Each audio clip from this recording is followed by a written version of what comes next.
This is Gerardo Del Real with Resource Stock Digest. Joining me today is President and CEO of Sun Metals, Mr. Steve Robertson. Steve, how are you this morning? I'm doing great, Gerardo. How are you? I'm doing well. I'm excited for you. I think you just released what might be the best copper hole drilled in Canada this year. Fresh off the press, you intersected 100 meters, grading 5% copper equivalent at the Stardust project. I want to talk about the team you have in place, Steve. I want to talk about the history of it and what you got moving forward. But, man, let's talk about this intercept because it's impressive. Absolutely. We couldn't have asked for a better result to come out of the gates with our first, substantial drill program up at Stardust. The results of this hole exceeded all of our expectations, and it's been really vindicating to see this result coming out of the hard work that we've been doing over the last year. Tell me about the Stardust project. Tell me about the history of it. This isn't a new project. You're doing different things with it, and I want to talk about the technical team, but let's start with the project and the history of it. Tell me the work that's been done in the past, and then let's talk about how you got here and the team that you have in place that frankly has been brilliant at technically at developing a new model for the project. Let's talk about the history of the project, Steve. Tell me about it. Sure. Well, it's got a long history. It goes back to 1944 when the first high-grade epithermal vein with high grades in silver, gold, and antimony were first discovered. The miners, the old-timers, went in and actually mined a little bit of the vein, and then exploration took over. And over the years, over the decades, this system had been traced for 2.2 kilometers, all the way from the high-grade epithermal veins through the manto and chimney part of the system. And then finally in 1999, somebody first discovered the copper-gold skarn part of the system, and that's where the focus has been ever since then. But it's really quite a special project because there is 2.2 kilometers of continuous mineralization that have been exposed on this property. And it's now getting to the point where we need to raise the bar a little bit in terms of our ability to focus in and find the high grade areas and find the more continuous mineralization. And I think our team has done a great job on that. Now, it's worth noting that Stardust is a polymetallic district in central BC, and I think this morning's release speaks to that. Those 100 meters included 2.51% copper, 3.03 grams per ton gold, 52.5 grams per ton silver. So when I say it's a polymetallic district, I think you'd probably agree that's accurate, Steve?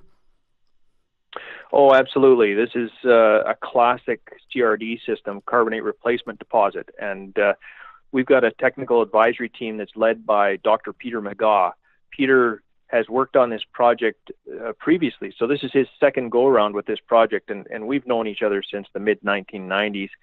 Peter had been telling me about this project for many years, and when the opportunity came to work on the project, I gladly jumped at it because I knew that this system was very unique of all the carbonate replacement deposits in North America. It has a mineralized porphyry part of the system, the contact copper-gold skarn, the silver zinc-rich manto part of the system, and the high-grade epithermal precious metal veins.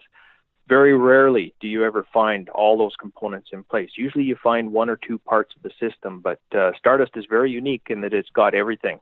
And so we know that it's a big, strong, robust system. We know that it's got high grades, and that's what makes it so attractive to us at Sun Metals. Now, Sun Metals is part of the Oxygen group of companies. For people that may not be familiar, can you explain what that means, Steve?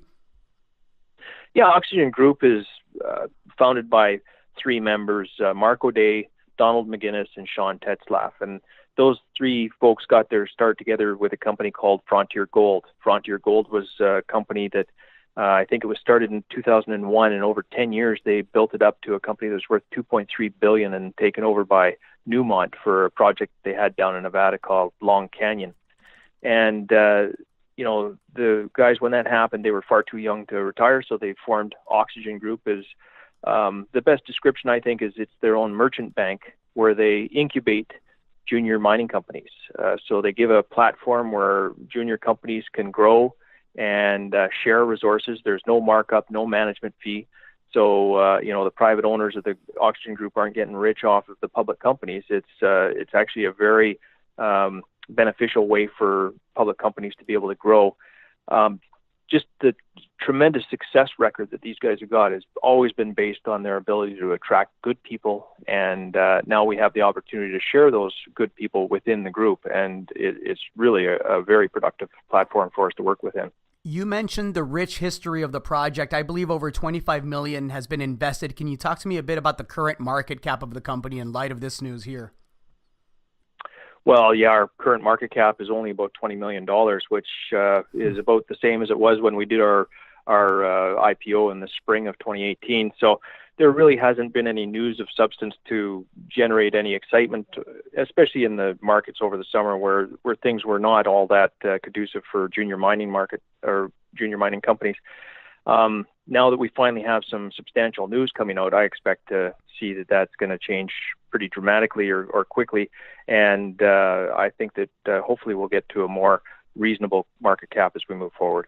Well, absolutely outstanding hole again. And correct me if I'm wrong. I do believe it is the best copper hole drilled in Canada. How are you following this up? What's next? Well, we're obviously going to go into this area. Hole 421 is the one where we had the rich intercept and 100 meters of 5% copper equivalent. That is clearly an indication that we have found the right area. We found the sweet spot where we need to be. This is, obviously on the fluid pathway where the mineralizing fluids had passed through this area and had gone out to form some of the peripheral mineralization that's a little bit smaller and not quite as rich. So we're back into the part of the system now where we're right on track to be able to follow it to find more continuous and rich mineralization that is going to be, that's the easy way to get to the threshold of tonnage and grade where we're going to need to be to go take this project to a PEA study. This is the sort of thing that, of course, we want to do is be able to get this to the point where we're going to see a possibility of a mine in its future. And so to do that, we have to build tons and grade. And I can't think of a better place to start than right where we are at hole 421. Excellent. And there are assays still pending. Is that correct? That's correct. We've had 2 news releases now on the 2018 program. We're going to continue to have news roll out over the next, say, 4 weeks. And as we get the results in, we'll continue to release them. And this will all build toward getting a full compilation of the 2018 drilling program. And after we're done that, then we'll start to plan out what we're going to do in 2019. Well, I encourage everybody to go to the Sun Metals website. You did an excellent job in this release of releasing some cross-sections, some videos. The website is sunmetals.ca. Really, really good graphics and videos that explain why you're as excited about the project as the market, I think, is going to be this morning. Talk to me a little bit about the share structure, Steve. We touched on the market cap being slightly less than the money invested in the project thus far. What does that look like? Yeah, we've got about 78 million fully diluted, 78 million shares outstanding at this point. The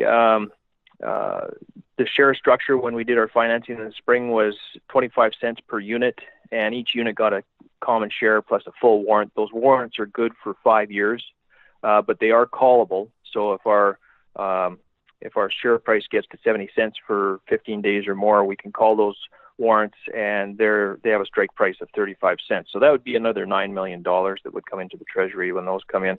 About 40% of the company is owned by founders and insiders. So we have a good, strong shareholder base, and most of that initial financing was friends and family and close affiliates of the company. So we have the shares in good hands, and I think that it's going to be a pretty strong market as we move forward and get more of these results out. Excellent. Well, I'm looking forward to having you back on. Heck of a hole. Congratulations again, and hopefully the next set of news is somewhat close to this. I don't know if you're going to be able to duplicate this, but congrats again, and hopefully I can have you back on. All right. I'll look forward to it, Gerardo. Thanks for your time, Steve. All right. Thank you.